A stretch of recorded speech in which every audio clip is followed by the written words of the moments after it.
that are on like this gigantic box that doesn't have anything in it, but there's the D&D symbol in that. I kept this because it's like I can't even fit the whole box in the frame. And while the box and the packaging is really cool, what we're really here to talk about and we're excited about is this five-headed menace, beautiful dragon all at the same time, because Tiamat has finally landed, and Yep. I am stoked. It is a long time coming, and it is a far cry from the original toy Tiamat. I think it's the Tiamat that all of us always wanted to have. Would that be correct? Yeah, in terms of size and scope and wings that don't easily break or fall off, I've got to definitely agree with that. Yeah. So yeah, I know it's it's always one of those things too where I feel like we're done with projects like 2 months before we really are, because like we're done, it's finished, it's shipping, but that still means it goes to the port and it goes onto a boat and then it goes through customs and it gets to the warehouse, then it gets shipped. So everybody else is like 2 months later, they're like, it's finally here. I'm like, that was here 2 months ago. We're done. But I was one of I can't remember all the places that you showed off the prototype at, but it was definitely Comic-Con of last year. And I remember, being in the pop-up and seeing it, I was like, damn, that's a big dragon. That's cool. It's like, it's still though, once you get it into your own space and it like interacts with like the rest of your collection on your shelf, it's like, damn, this is a big dragon. But it's also, I don't know, it's a size that like didn't like completely destroy like the plans that I had in terms of putting on the shelf. It fit right in there. So yeah, it's a tricky one. I think what we talked about in the beginning of like how we sized it, because one, you can find aspects in the show where she's 3 times taller than the kids, and then 20 times taller than the kids.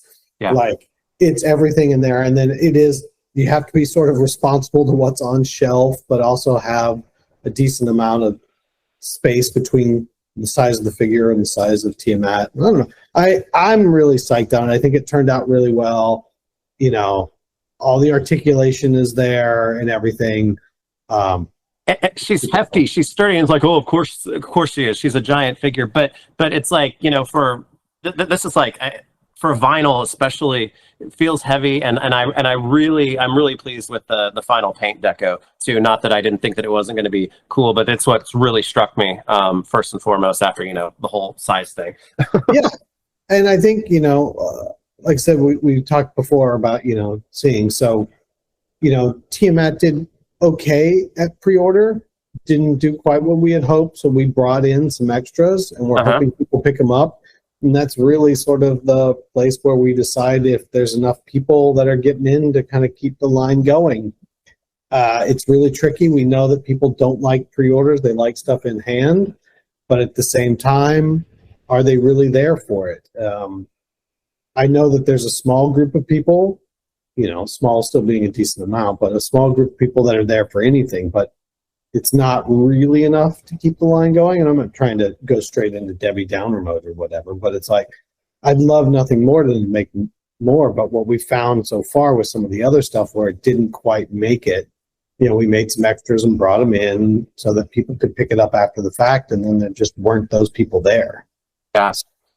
Well, so that's and when I shared my pictures of this, it was shared with me that you guys were going to have some available on the site, which I think is great, because to your point, not everybody likes pre-orders. People like to see the final product and how it works in other people's pictures and in their spaces and whatnot. So I think that's cool. But you did know what the obvious next question was going to be, because I know I've asked it before and people continue. I would love nothing more than to make the rest of the kids and to make all the other weirdness that's from AD&D. I think we've talked about it before. Like, we have line lists for the next wave, and like, okay, you got to make Eric, and you got to make Uni, and you got to make Dungeon Master, and you got to make Bobby, and you got to make Venger, and you got to make Venger's horse, and you got to make Venger's sister, and you got to there's a lot of stuff to do here. It's just, are there enough people? And on either so unfortunately, I'd have to say so far it just hasn't been enough people to justify tooling those figures up. You know, I would love nothing more than to do it, but we'll just kind of have to see. Like, if all of a sudden, now that I say all of a sudden, but if Tiamat comes in and all of a sudden, hey, people are like, okay, now that that's here, I am interested and I do want to buy, and it moves at a decent pace, then it's like, okay, that gives me a little bit more room to say, all right, we're going to try it yet again. But if it's one of those things where, you know, we brought in these extra Tiamats and no one even wants those, like, and if you don't want Tiamat, I don't know what else I can give you that you don't want. Yeah, no, that you won't.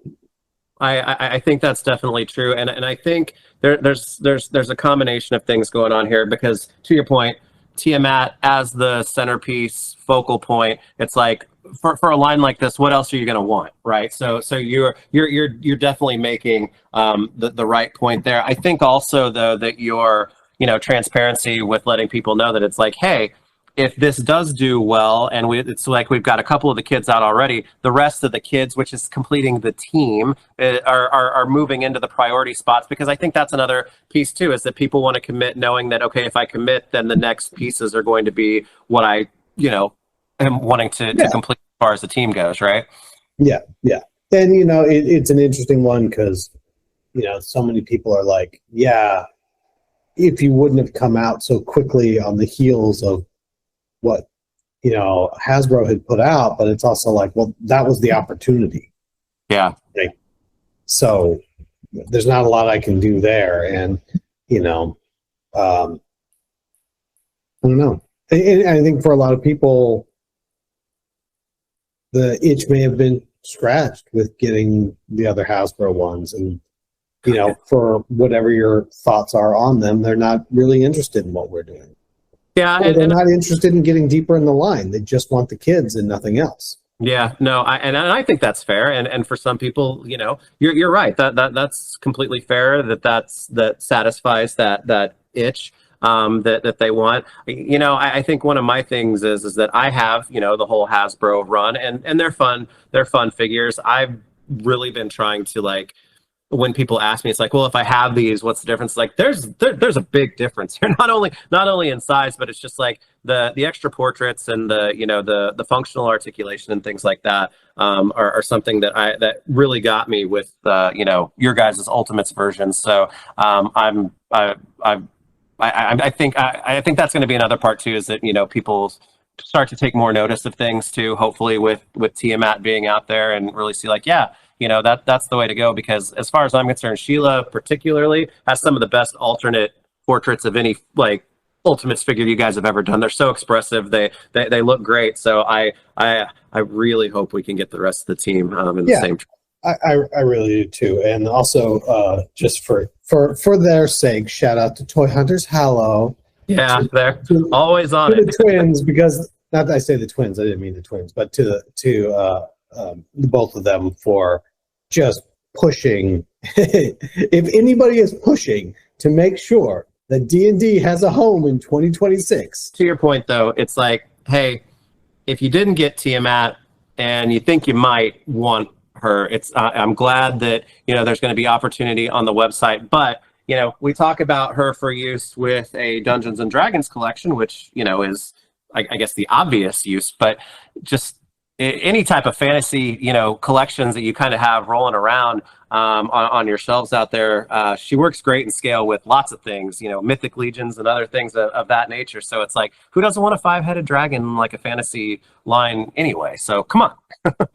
Come on, jump on in. So, Tiamat's here for you. Yeah. Come get yourself a Tiamat, and we'll see where we can go from there. So exciting stuff, but I'm definitely glad she's here, and she looks great just out of frame on top, kind of looking over the whole room where she's displayed for me now.